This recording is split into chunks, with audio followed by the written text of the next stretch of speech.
খাগড়াছড়িতে সরকারের বিভিন্ন প্রকল্পের মাধ্যমে পাল্টে গেছে অবকাঠামো ও সড়ক যোগাযোগ ব্যবস্থা, যার সুফল পেতে শুরু করেছে জেলার পর্যটন খাত।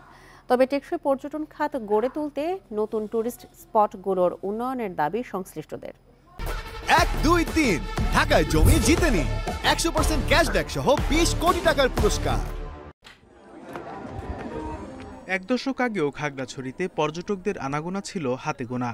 এখন পাহাড়, উপত্যকা, ঝিরি, ঝর্ণা ও গুহার টানে হয়ে উঠেছে দেশের অন্যতম পর্যটন কেন্দ্র, যেখানে সারা বছরই আনাগোনা থাকে পর্যটকের। পর্যটন কেন্দ্রগুলোতে যাতায়াতের উন্নয়ন হওয়ায় দিনে দিনে বাড়ছে দর্শনার্থীর সংখ্যা। আলোটিলা পার্ক এবং গুহা, এই দুটো আমরা পরিদর্শন করেছি, ঘুরেছি।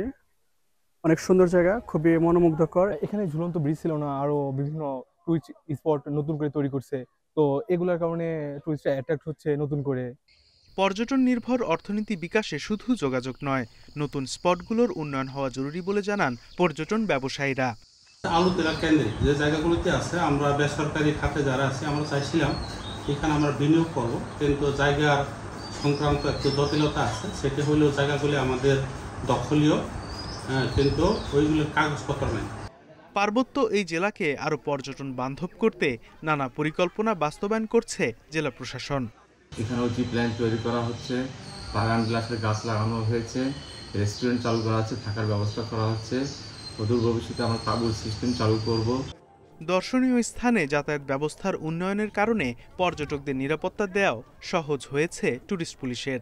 যেসব ঝর্ণাগুলো প্রত্যন্ত দুর্গম এলাকায় অবস্থিত, ওইখানকার যদি যোগাযোগ ব্যবস্থা একটু ভালো হতো, উন্নত হলে আমাদের টহল ডিউটি আমরা এখানে করতে পারতাম। পাহাড় প্রকৃতির মাধ্যমে প্রতি বছর এই জেলাতে আয় হয় 50 কোটি টাকার বেশি। পর্যটন কেন্দ্রিক আয় বাড়াতে সরকারি বেসরকারি আরও পদক্ষেপ প্রয়োজন বলে মনে করেন ব্যবসায়ীরা।